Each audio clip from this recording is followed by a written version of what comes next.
Salve pessoal, mais uma vez aqui, Leandro na área, Profecast, fazendo mais um React, que fala, né? Reagindo aqui a um vídeo, dessa vez uma conversa do Danilo Gentili com a Cris Paiva no Vênus Podcast, na qual eu vou dar minha opinião sobre esse argumento aí que eles utilizam para querer fazer parecer que o Fábio Porchat é hipócrita porque ele defende o politicamente correto. Vamos ver um pouquinho da fala deles aqui. C. Almeida, eu ia ler Mariana K. Almeida. Oi, Danilo. Vi a entrevista do Porchat aí no Vênus e no Roda Viva. Nas duas, ele diz que o politicamente correto é bom para o humor e que vários humoristas brasileiros fazem questão de fazer piadas que machucam. Para mim, soa contraditório e hipócrita pelo humor que ele faz. O que você acha? Deus te abençoe. Eu acho que esse é o problema. Quando você diz que alguma coisa politicamente correta é boa para algum tipo de liberdade de expressão, na hora você já está assumindo uma militância. Bom, começa aí que o Porchat não disse que o politicamente correto é bom para a liberdade de expressão. Não foi isso que ele falou. Ele falou que, na opinião dele, o politicamente correto é bom para o humor. E eu acho que no sentido de fazer com que os humoristas se desafiem a tentar piadas menos óbvias, menos apelativas. Nesse sentido, mas ele não falou que era bom para a liberdade de expressão. De repente, para a liberdade de expressão era bom que tudo pudesse ser dito. Inclusive os absurdos aí que de vez em quando saem aí nos programas. Mas, no caso, o Porchat falou pro humor, né? Aqui o Danilo já dá uma distorcidinha já no argumento do cara, porque daí fica mais fácil de bater. Você é um militante, não um comediante. Por que como que eu posso exemplificar isso? Eu acho que tem uma confusão muito grande. As pessoas confundem ou tentam vender que o politicamente correto é uma maneira de não magoar pessoas. É como se fosse uma regra de etiqueta, onde você não vai falar algo que pode, porventura, magoar alguém ou trazer algum dano emocional para alguém, o que é uma mentira. O politicamente correto, na verdade, nada mais é do que uma briga pela hegemonia da ofensa. Não trata-se de não ofender, trata-se de escolher quem pode e deve ser ofendido. É disso que se trata. Esse negócio de não ofender, não magoar, isso não é politicamente correto, isso se chama educação. É uma coisa que tua mãe, desde criança, fala, não fala isso que a dona Maria vai ficar puta, te dá um tapa na cara. Isso é educação. Comediante, geralmente, não tem educação. Alguns têm. Alguns têm, alguns não têm. Alguns vão falar, não vou falar isso, tal pessoa pode ficar puta, não vou falar isso, tal pessoa vai ficar brava. Mas o politicamente correto em si nada mais é do que uma agenda política ditando a sua liberdade de pensar e de falar. Nada mais é do que uma agenda política forjando uma régua de linchamento. É uma agenda política forjando um paredão. Então eu vou inventar minhas regras aqui no meu grupinho. Eu tô do grupinho da Beautiful People, a gente tem 5 regras. Essas são nossas regras políticas. Se você, que não é do meu grupinho, não é do grupinho de ninguém, burlar essa regra, vou te fuzilar, porque você tá errado. Basicamente, ele descreveu o que é a sociedade. A sociedade é isso. É um grupinho que inventa suas próprias regras. Durante muito tempo, a regra era que piada com preto, piada com pobre, piada com pessoas homossexuais, piada com mulher, era tolerável. E quem não fizesse isso, estava fora do grupinho. As regras vão mudando conforme o tempo vai passando. É claro que o politicamente correto é uma posição política, e quem defende o politicamente correto está fazendo uma militância. Mas também, quem defende essa liberdade de expressão irrestrita, né, como o Danilo Gentili defende, também está fazendo uma militância e também está fazendo uma defesa política. No final das contas, os dois lados fazem uma defesa política. A diferença é que aqui, que o Danilo Gentili acusa o Fábio Porchat de ser um militante e ele não se enxerga também como sendo um militante. A própria fala dele, inclusive, isso fica claro, porque assim, ele diz durante a conversa, eu acredito que seja nisso que ela tá dizendo que é contraditório e hipócrita, porque o que acontece? Durante o papo, ele diz sobre piadas que não são mais necessárias serem feitas porque as piadas machucam.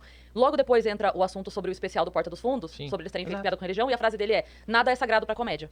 Exato. Ele mesmo diz as duas coisas. É Então eu acho que é nesse ponto em que ela. Porque assim, isso não pode e nada é sagrado pra comédia. Isso. Ou você diz uma coisa ou outra, Exato. né? Não dá pra dizer as duas coisas. Então, o que eu digo, do meu ponto de vista, pode zoar crente? Pode. Pode zoar católico? Pode. Pode zoar cristão? Pode. Pode zoar muçulmano? Pode. Pode zoar judeu? Pode zoar asiático? Pode zoar índio? Pode zoar negro? Pode zoar branco? Pode zoar gordo? Pode zoar magro. Uma liberdade, porque a gente precisa entender. E na real, o ser humano já entendeu que uma piada é uma piada, uma opinião é uma opinião. Uma pessoa que tem um cargo de responsabilidade tem que tomar cuidado com o que diz, porque isso diz respeito ao cargo que ele tá. E um comediante é um comediante e uma piada é uma piada. As coisas sempre foram muito claras pra todo mundo. O problema As coisas sempre foram muito claras para todo mundo? Cara, uma piada é uma piada e uma opinião é uma opinião. Tipo, não existe opinião travestida de piada e não existe piada travestida de opinião. E o que são os memes? Né? Se não é, muitas vezes, você emitir uma opinião, meme político, por exemplo. Emitir uma opinião política em forma de piada. Cara, é óbvio que o Danilo Gentili sabe que isso que ele falou não faz sentido. Ele não é burro. mas aqui ele tá falando uma puta de uma burrice, né? A Cris Paiva, ela quer colocar como se o Fábio Porchat tivesse caído em contradição, porque ele falou que algumas piadas não precisam mais serem feitas, e depois ele falou que pro humor nada é sagrado. É óbvio que ele tá falando de você fazer piadas com grupos que historicamente foram excluídos e se fuderam no nosso país, né? Uma coisa é você fazer piada com pessoas de grupos fragilizados historicamente, pessoas de negros, mulheres, LGBTs, etc. Outra coisa bem diferente é você fazer uma piada que desafia o poder hegemônico da sociedade.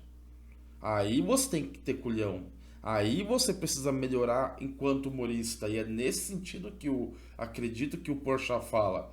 Porque você fazer uma piada contra a Igreja Católica, ou você fazer uma piada desafiando o cristianismo, cara, tu tá desafiando um dos poderes mais hegemônicos da sociedade. Quando Danilo fala assim, zoar magro, zoar gordo, zoar preto, zoar branco, zoar judeu, tudo pode. Ele tá fingindo que ele não compreende que cada um desses grupos que ele falou tem o poder desbalanceado da sociedade. É muito diferente você querer zoar, e é por isso que. Bom, todo mundo compreende que é muito diferente você zoar uma pessoa de pele clara e você por conta da pele, e você querer fazer piada com a pele de uma pessoa de uma pele escura. Simplesmente porque o Brasil é um país que teve quase 4 séculos de escravidão, e a marca da escravidão no Brasil era a pele. Então, não querer entender isso é muito burro, né? É você fingir que você é muito burro para não compreender isso, certo? Então, é muito simples o argumento do Fábio Porchat. Algumas piadas não precisam ser feitas porque a gente já passou aquele momento. As piadas fáceis, aquela que você chuta o cachorro morto na rua, a piada que humilha, que fragiliza, você não precisa mais fazer. E como os tempos são outros, quem fizer essas piadas vai cair no linchamento, vai ser, obviamente, alvo das pessoas que não gostam disso, né? E isso força o humorista a ser melhor, no sentido de que ele vai ter que se desafiar para poder fazer piadas mais inteligentes, fazer piadas que, de repente, coloquem a cara dele a tapa para ir contra o sistema, para ir contra o poder hegemônico. Cadê as piadas do Danilo Gentili zoando o Silvio Santos? O Silvio Santos apareceu numa foto banguelo, sem dente. Cadê? Eu não vi as piadas do Danilo Gentili zoando o Silvio Santos, zoando ali as filhas do Silvio Santos, aquela fé deles lá, aquela maneira como eles se expressam. Eu nunca vi isso. Agora, você falar de gente que está fragilizado, beleza, isso é liberdade de expressão. Enfim, ficou já meio longo já esse vídeo, só queria mostrar essa parte aqui, e para que a gente possa perceber também como esse argumento da liberdade irrestrita ele é falacioso também, né? Porque na verdade aqui o cara não quer compreender realmente o argumento do Fábio Porchat e só quer acusar ele de ser hipócrita, quando no fundo o que o Fábio Porchat está falando é que algumas piadas não precisam serem feitas, pois elas vão ofender e humilhar pessoas que estão em grupos historicamente fragilizados. Bom, é isso. Grande abraço a todos. Deixa o like, se inscreve aí se quiser. Abraço e tchau.